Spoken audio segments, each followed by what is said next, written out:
Glória a Deus. Amém, amados? Abre a tua Bíblia, 1 Reis, capítulo 17. Hoje não é consagração de dizimista, tá? É bênção sobre os dizimistas. Amém? Bênção sobre os dizimistas. Amém? Consagrar é mudar de dono. O dízimo não é nosso, ele já é consagrado. Amém? Então, o dízimo ele já é de Deus. Você não paga, você não dá, você devolve. Amém? E aí, quando você devolve, Deus enxerga no teu coração algo chamado fidelidade. Amém?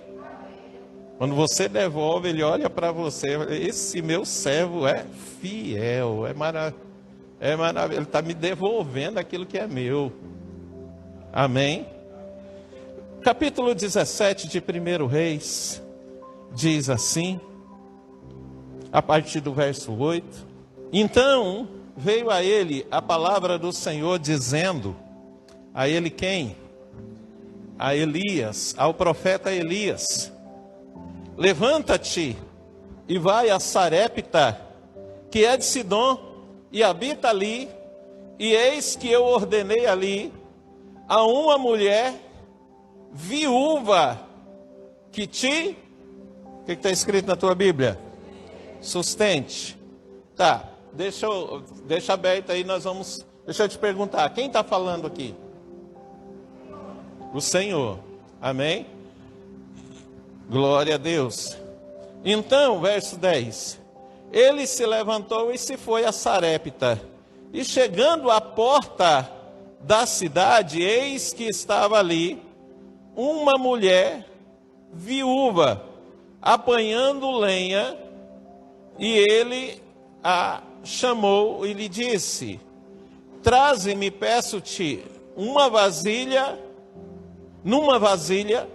um pouco de água que beba. Verso 11, e indo ela a buscá-la, ele a chamou e lhe disse, traze-me agora também um bocado de pão na tua mão. Porém ela disse, vive o Senhor teu Deus, que nem um bolo tenho, senão somente um punhado de farinha numa panela, e o que mais? Um pouco de azeite. Amém? Diga, um pouco de azeite. Fala para a pessoa que está do teu lado, você está ouvindo bem? Amém? Diz para ela, fala assim, ela tinha um pouco de azeite numa botija. Amém? Glória a Deus. Um pouco de azeite numa botija. E vês aqui, apanhei 2 cavacos, ou 2 gravetos, ou 2 pedaços de madeira, e vou prepará-lo para mim e para o meu filho, para que o comamos e morramos. E Elias lhe disse, não temas. Olha para a pessoa que está do teu lado e diz, não temas. Amém? Glória a Deus. Olha o que o profeta vai dizer para ela agora, depois dele dizer, não temas. Ele diz assim, vai e faze conforme a tua palavra. Que palavra? A palavra da viúva, da mulher viúva. Entenda, a palavra da mulher. O profeta disse, ó, vai lá e faz conforme a tua palavra. O que ela disse que ia fazer? Ela ia fazer um bolo, ela ia usar a farinha que tinha e o azeite que tinha, e ela estava catando ali, juntando 2 gravetos, 2 pedaços de madeira, para poder fazer a comida. A gente ainda não terminou de ler não, mas imagina bem, que tamanho de pão, Maria Helena, a senhora que é acostumada a cozinhar para bastante gente, se faz com 2 gravetos? Mas será que dá para fazer, mesmo sendo um brioche, dá para fazer com dois gravetos? Só com 2 gravetos? O que você acha? Que tamanho de pão? Então, pelo tanto de lenha que ela está pegando, dá para se ter uma ideia da quantidade de farinha e de azeite que ela tem. E aí, olha só, o que ele diz aqui: vai e faze conforme a tua palavra, porém, faze disso primeiro para mim um bolo pequeno, ou seja, um menor ainda. Faz um bolo menor do que esse e traze-mo para fora. Depois, diga, depois farás para ti e para o teu filho.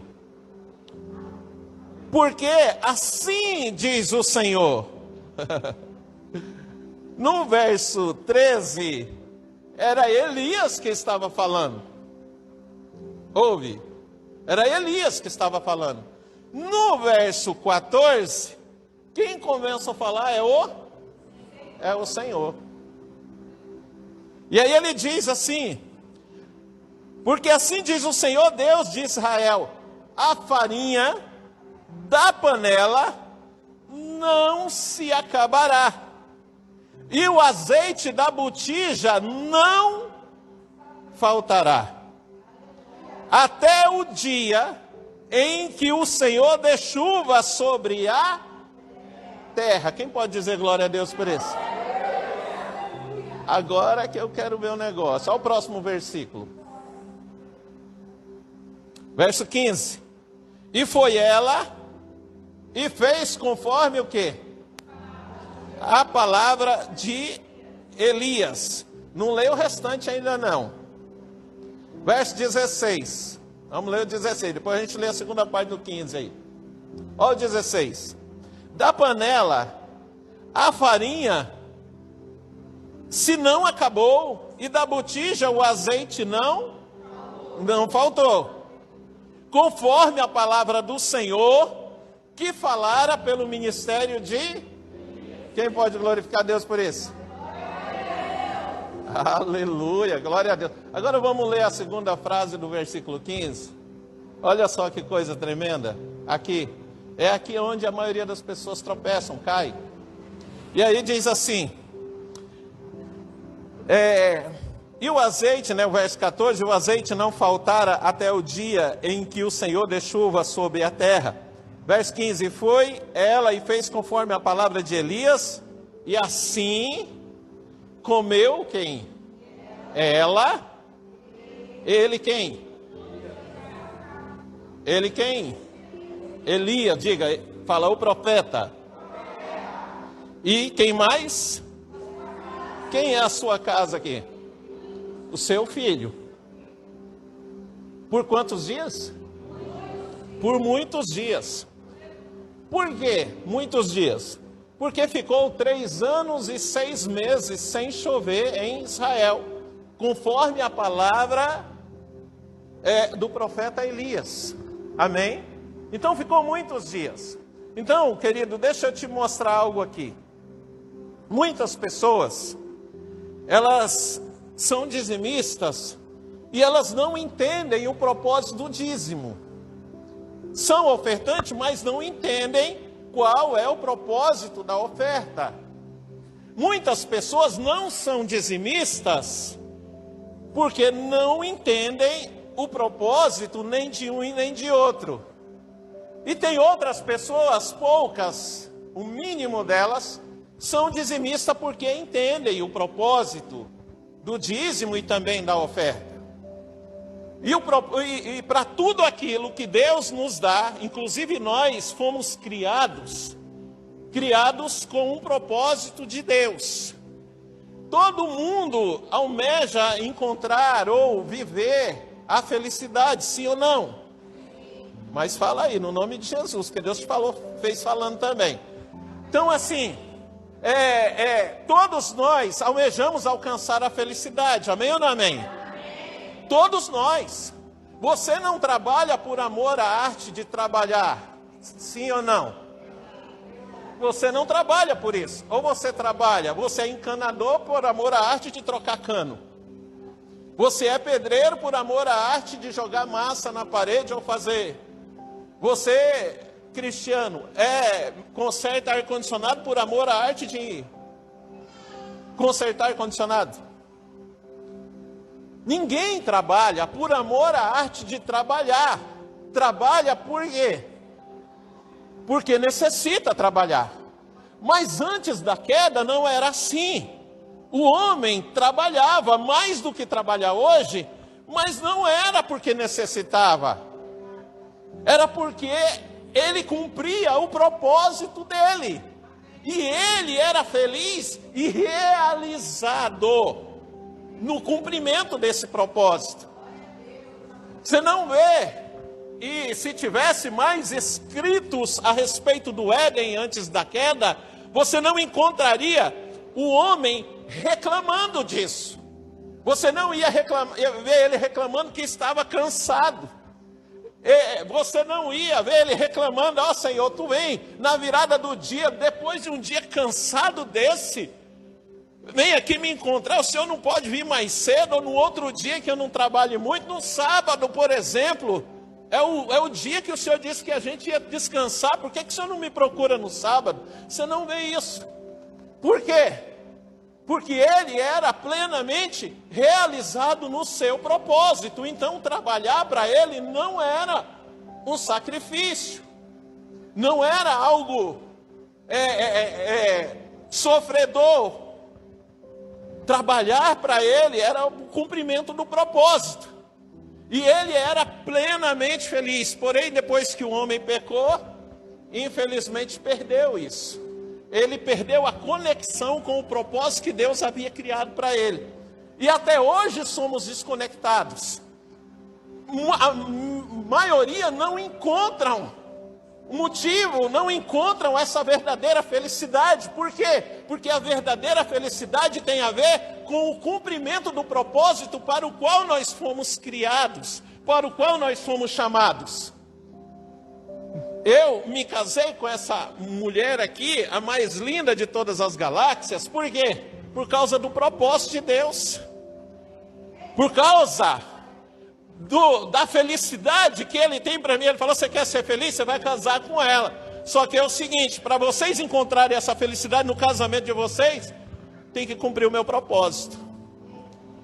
Não adianta vocês viverem juntos, se suprirem nas suas necessidades. Se não cumprir o meu propósito, vocês não encontrarão a felicidade de forma alguma. E o propósito de Deus, querido, o propósito de Deus o homem, para cumprir o propósito de Deus, ele precisa dar a Deus o que é de Deus. Ele tem que devolver a Deus o que é de Deus. Eu sou casado com ela, mas o meu melhor eu não dou para ela. O meu melhor eu dou para o Senhor. Eu tenho filhos que eu amo, mas o meu melhor eu não posso entregar para os meus filhos, eu tenho que entregar para o Senhor. E essa é a prova maior de que eu amo ela e de que eu amo os meus filhos. Quando eu entrego para o Senhor primeiro o melhor, é a maior declaração de amor que eu estou fazendo para minha esposa. Por quê? Porque entregando o meu melhor para Deus, eu estou dizendo para Ele o seguinte: Senhor, está aqui o meu melhor. Está aqui o meu melhor é esse. E Ele olha para mim, sonda o meu coração, esquadrinha o meu coração. Ele sabe qual é a motivação do meu coração, a intenção do meu coração. E por causa dessa intenção, Jeremias capítulo 17, versículo 10. Eu, o Senhor, esquadrinho o coração, eu julgo as intenções para dar, segundo os vossos caminhos, segundo as obras das suas mãos. Então, antes de entregar, Ele fala de nos dar o melhor, Ele sonda o nosso coração. Ele vê por que eu oro, Ele vê por que eu glorifico, Ele vê por que eu levanto o dedo para o céu, Ele vê por que eu levanto a mão, Ele vê por que eu danço, Ele vê por que eu choro, Ele mede tudo aquilo que eu faço para ver, porque ele não recebe de mim qualquer coisa, ele só recebe de mim o melhor. O melhor. Não adianta falar, Senhor, eu te amo. Se não é o melhor, ele não recebe.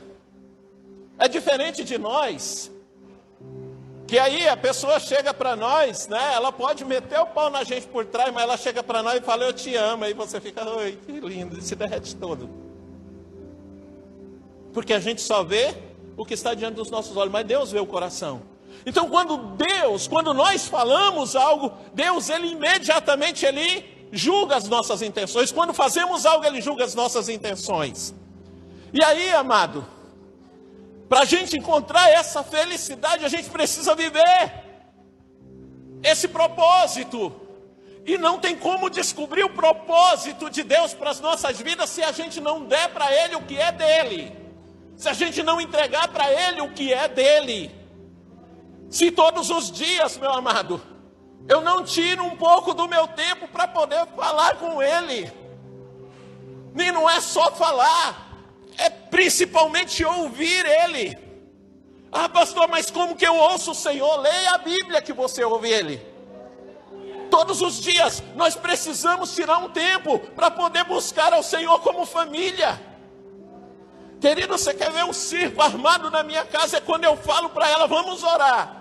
E ela fala, eu não tenho tempo agora. Você vai arrumar tempo.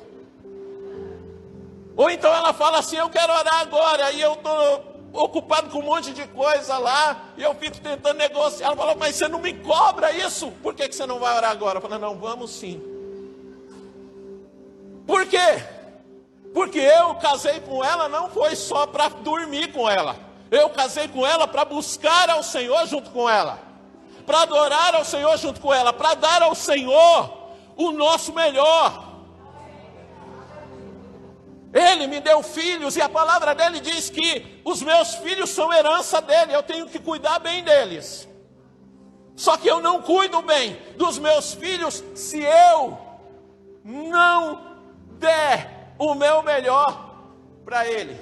Quando eu deixo de ensinar meus filhos, quando eu deixo de disciplinar meus filhos, quando eu deixo de corrigir os meus filhos, eu não estou cuidando bem da herança que ele me deu, e automaticamente não estou dando o meu melhor para o Senhor. E aí o que acontece, meu amado? Não adianta eu querer filhos abençoados, por quê? Porque eu não dei. Eu não fiz com os meus filhos o que eu tinha que fazer como pai, porque ele confiou a mim a sua herança. E aí eu quero felicidade, eu busco felicidade.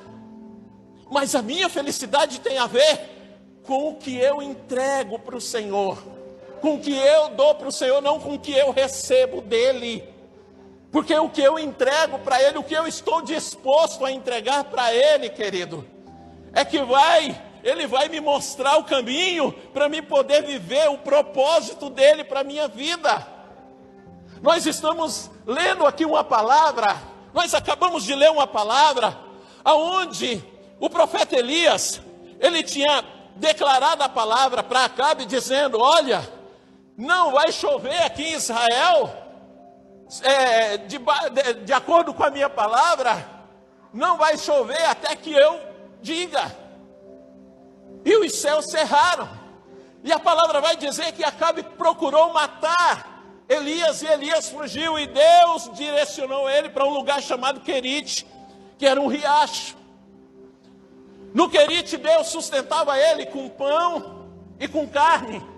E quem levava o pão e a carne eram corvos, aves de rapina. Mas a palavra vai dizer o seguinte, não é que os corvos morreram, nem que se acabaram os pães, nem que a carne tinha desaparecido. A palavra vai dizer que o Querite secou. O Querite secou. Não havia água. Então Deus pega e fala assim para Elias, né, no verso 8, diz assim, então veio a ele a palavra do Senhor dizendo, levanta-te e vai a Sarepta. Levanta-te e vai a Sarepta. Na quinta-feira passada, eu preguei uma palavra aqui, o título dela que eu dei depois, né, no dia eu não falei, é só uma palavra. Que falava do centurião, que ele estava com um servo doente em casa, mas ele foi procurar Jesus, e quando ele chegou lá, falou: Senhor, meu servo está atormentado, meu servo está doente, está acamado. Aí Jesus falou assim: não, eu vou lá e vou curar ele. Aí o centurião disse assim: mas eu não sou digno de que entres na minha casa, eu não sou digno de que entre debaixo do meu telhado. Aí falou para Jesus assim: eu só preciso de quê? De uma palavra. Eu só preciso de uma palavra. Eu entendo isso, Senhor. Eu entendo, eu só preciso de uma palavra. Se o Senhor falar do meu servo, ele será curado. E o servo foi curado sem a necessidade de Jesus ir lá. Então, meu amado, olha só. A gente está na presença de Deus. A gente vem para a presença de Deus. E Deus quer nos dar aquilo que nós precisamos, que é a palavra. E Elias aqui, ele estava passando por uma necessidade, mas buscando o Senhor, o que Deus fez? Deu a ele o quê? Comida. Deu para ele o quê? Dinheiro. Deu para ele ouro. Não, falou para ele: olha, sai daqui e vai para Sarepta, vai para lá. E aí ele diz assim: olha, vai para Sarepta, que é de Sidom, e habita ali. E eis que eu ordenei ali uma mulher viúva que te sustente. Querido, o problema aqui, a ênfase aqui, não é para a condição econômica daquela mulher. A ênfase aqui é para outra coisa que a maioria das pessoas não presta atenção. Porque a mulher, o que ela tinha em casa? Ela tinha um punhado de farinha e um pouco de azeite numa botija, amém? O que representa o azeite? Primeiro, aonde tem azeite significa que há comunhão. Há comunhão. E nesse texto nós vemos o quê? A comunhão dessa viúva com Deus. Por quê? Porque Deus está falando assim para Elias: olha, vai lá, porque lá eu já falei com uma viúva, eu já conversei com ela, eu já ordenei para ela. E ordenar, meu amado, não é perguntar se quer, porque se Deus sabia melhor do que nós mesmos, Deus sabe das condições que nós estamos vivendo, querido. E Deus sabia da condição daquela mulher. E se Deus desse para ela a opção de não ajudar Elias, era certeza que ela não ia ajudar. Então Deus está dizendo aqui: ó, eu já ordenei ela não tem escolha. Então entenda uma coisa: independente da situação que você está, Deus não pergunta para você, não te dá opção. Deus ordena. Mandamento é ordem. Palavra de Deus para nós é ordem. O que o centurião entendeu era o seguinte: ele falou: olha, eu entendo isso, Senhor. Eu também sou um homem sujeito às autoridades. Eu tenho homens, eu tenho soldados sob o meu comando. Eu digo para um: vai, e ele vai. E ele vai por quê? Porque é ordem. Eu fiquei 1 dia e meio no quartel, graças a Deus.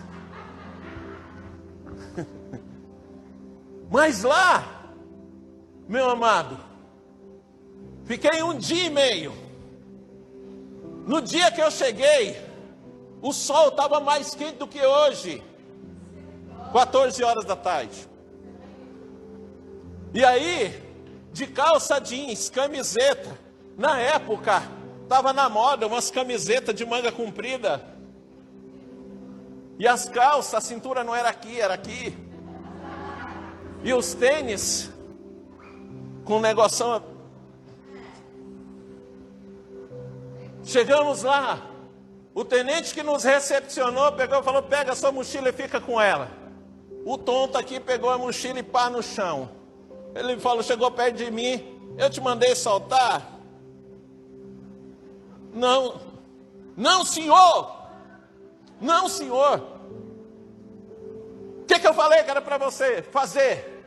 Para ficar com a bagagem. Então, não foi para colocar no chão, pega ela e segura.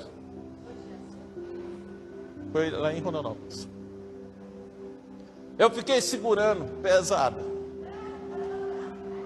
Para complicar, por causa disso, 2 minutos depois ele falou, todo mundo pode colocar no chão, menos ele ali. Vocês vão esperar os outros soldados mais antigos terminar de almoçar para vocês irem lá almoçar. Aí teve um engraçadinho que falou, a gente pode ir para a sombra? Sombra? Você está na sombra. E passou e eu lá segurando. Quando estava perto da gente ir, sabe o que ele fez? Ele falou assim, agora para vocês merecerem o almoço, vocês vão dar 3 voltas. Era maior do que uma quadra dessa aqui, irmão. Com a mochila correndo. E eu já estava quase meia hora. Não podia trocar de mão, era só naquela. A gente deu 3 voltas. Eu cheguei morrendo. Mas por quê? Diga assim, fala, ordem. Ordem. É ordem, amado. A palavra de Deus é ordem para nós. A palavra de Deus é ordem.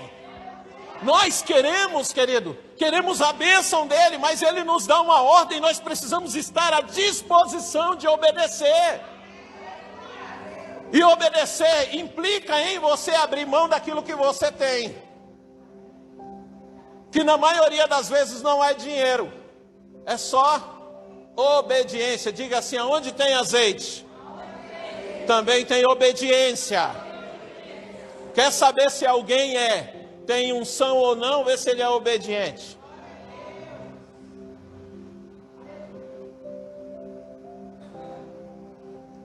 Se ele é obediente, aonde tem unção, tem comunhão.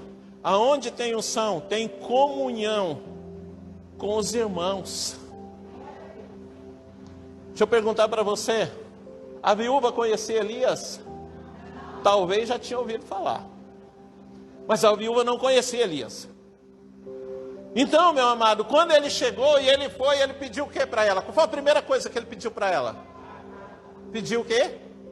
Água, mas, meu Deus, o homem não saiu lá do Querite porque o Querite tinha secado, a água estava escassa. Ele pediu algo sem valor. Se alguém pedir água na tua casa, você dá? Você dá porque tem muito. Mas deixa chegar alguém na tua casa, você está mais de uma semana sem tomar banho e tendo que tomar 30 ml de água a cada 2 dias. Que eu duvido se você de primeira,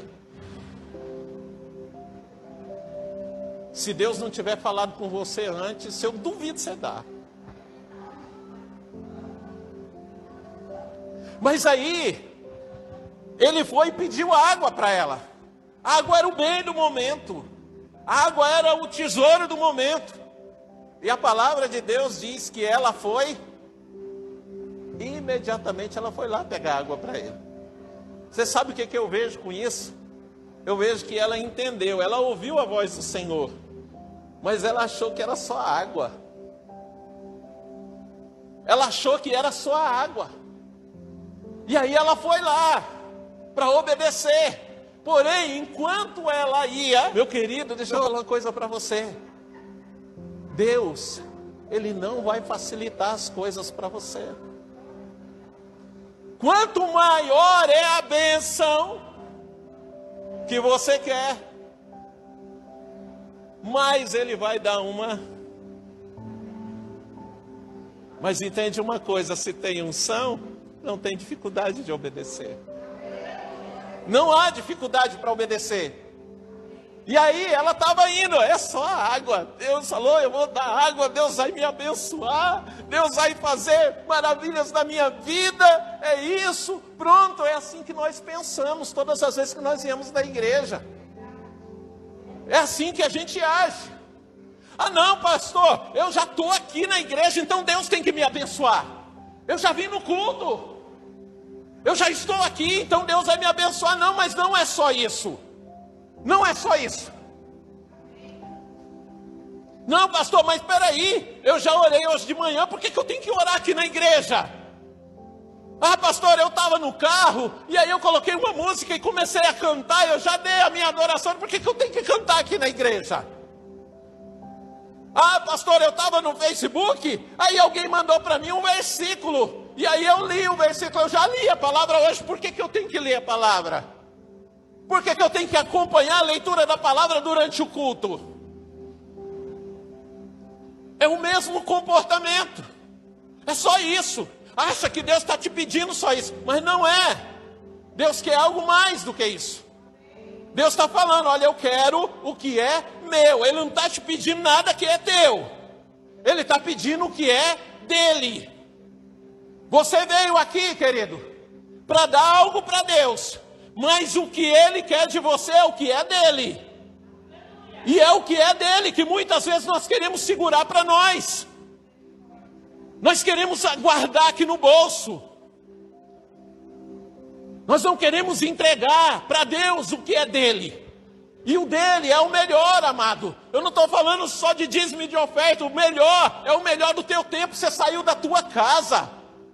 Você saiu, eu não sei onde você mora, mas tem irmão aqui que mora longe. Você saiu de lá, Deus sabe as dificuldades de você chegar. Você tem que chegar aqui disposto a adorar a Deus em espírito e em verdade. Agora, desculpa, amados, mas tem uns irmãos que vêm de longe, muita dificuldade para chegar aqui e só usar o banheiro da igreja. Ou para beber a água.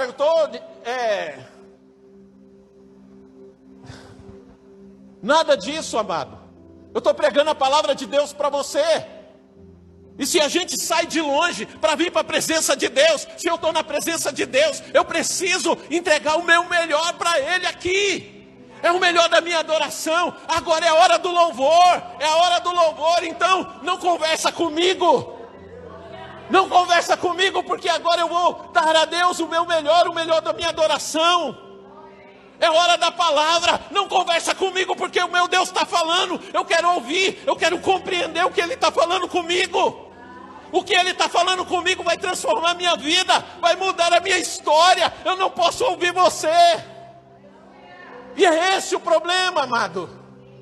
A gente chega na presença de Deus, e Deus está falando, olha, você veio aqui para quê? Aí você fala assim, eu vim aqui, Senhor, para te dar o meu melhor. Então tá, o melhor é meu, então me dá o que é meu. E aí o dele não sai. E aí o que é dado para o Senhor é o que sobra. E aí Deus vai te abençoar com o que sobra. Por quê? Ah, Deus não é um Deus ruim não, pastor, Ele não faz isso. Não, Deus não é um Deus ruim, mas Ele é justo. Deus é justo. E aí, essa mulher diz para assim, né, fala assim, não, vou lá, ela não ofereceu resistência para pegar a água. Ela foi lá, eu vou pegar a água. Só que quando ela vai, está indo, o Elias chama ela de volta.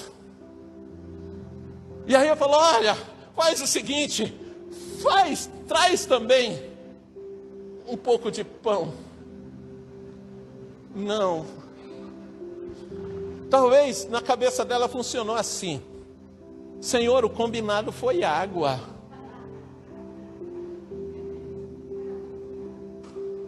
Ou talvez foi umas frases mais conhecidas dos crentes de hoje. O Senhor vai entender.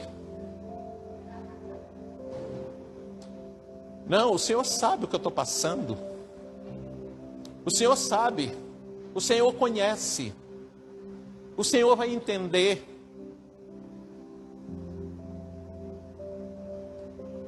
E aí, na hora do louvor, o Senhor vai entender. Aí começa, aleluia, glória a Deus, aleluia, Pai, no nome de Jesus, se joga no chão, ora. Por quê? Talvez quer compensar.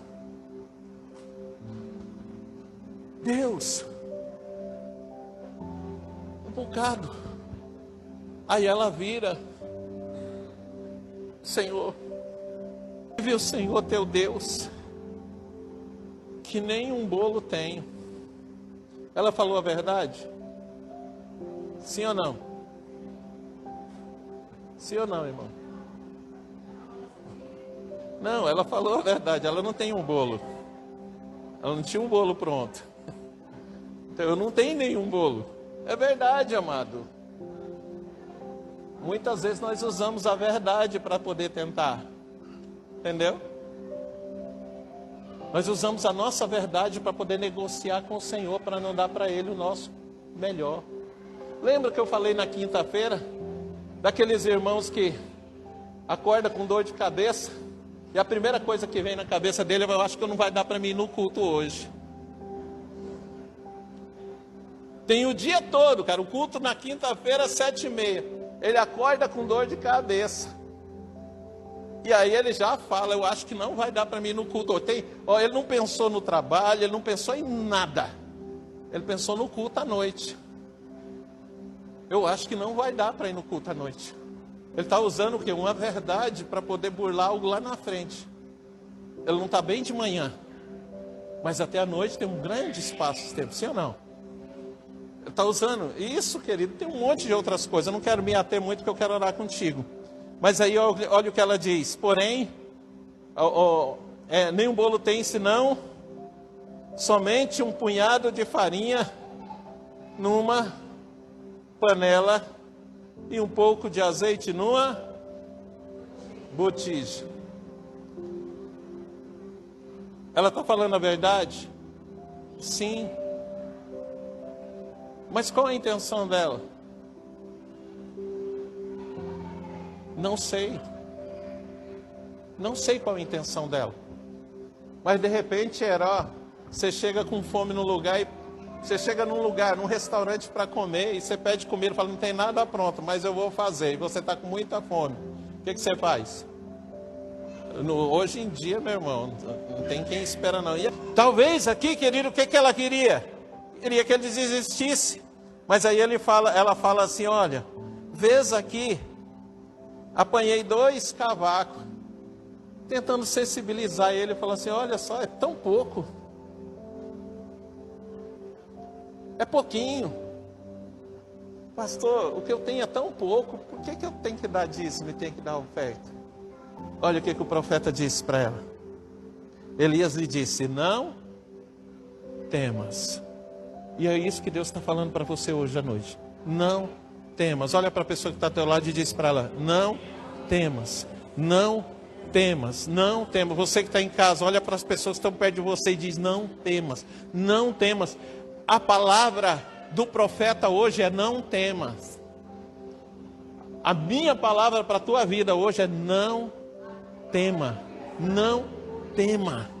Não tema. Vai e faze conforme a tua palavra. Você já não ia fazer o bolo? Vai lá e faz.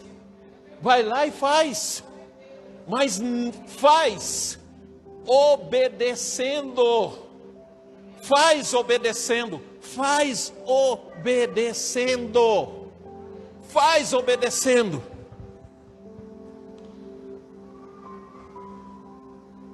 Porque assim diz o Senhor Deus de Israel: a farinha da panela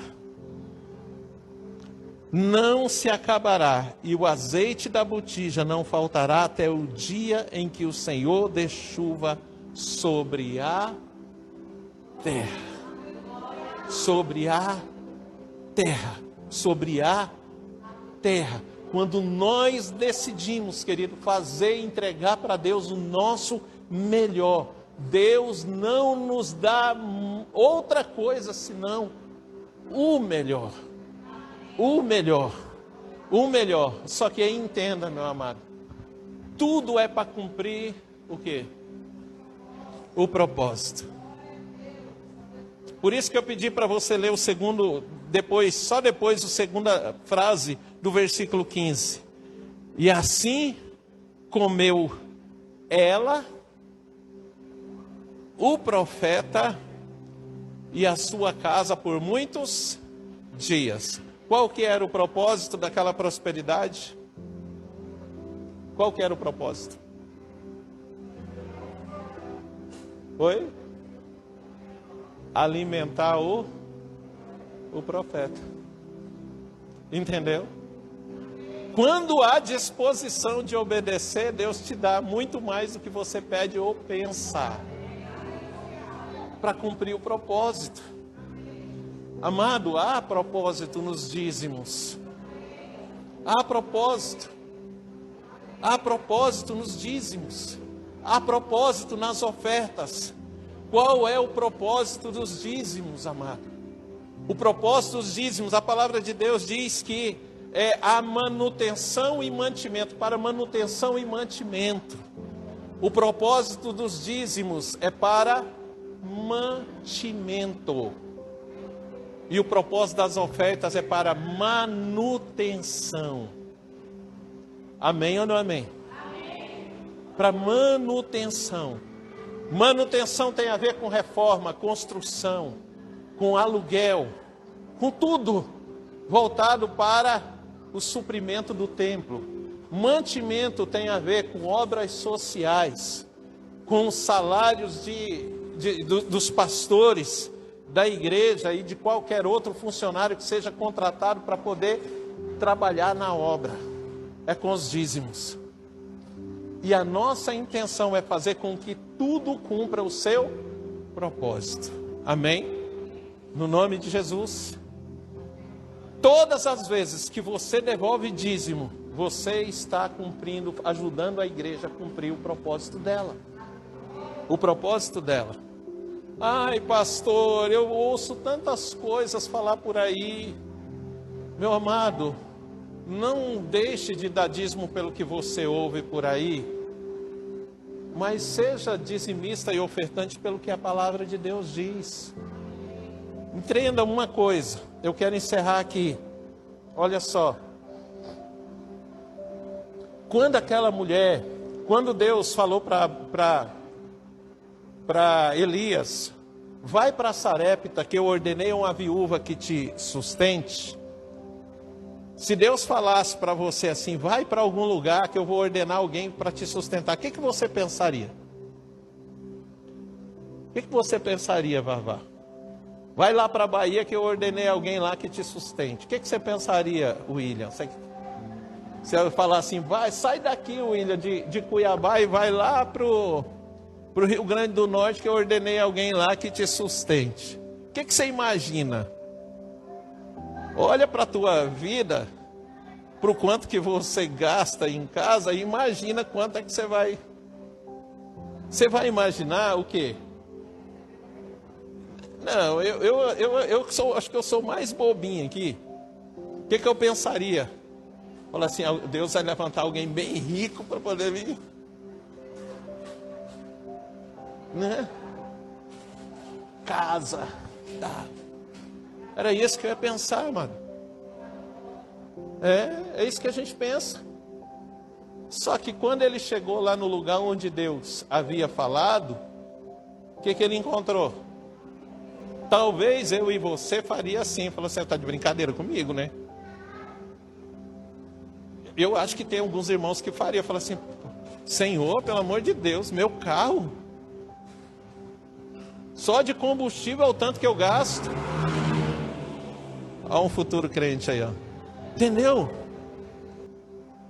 Ia chegar o outro e falar assim, mas está de brincadeira comigo. Cadê o dinheiro? O que vai acontecer? Na hora que ele chega lá, ele pensa.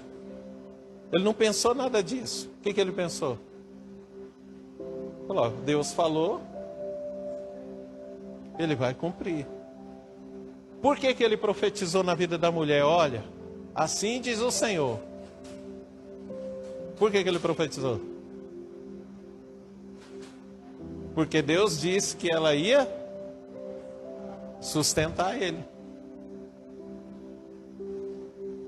Falou, para ela me sustentar, vai ter que ter farinha e azeite. Então Deus disse que não vai ter azeite, que o azeite não vai acabar, que a farinha não vai acabar. Quero que você fique de pé, meu amado, em nome de Jesus. Oh, Espírito Santo de Deus. Querido, há um propósito. Fecha os teus olhos.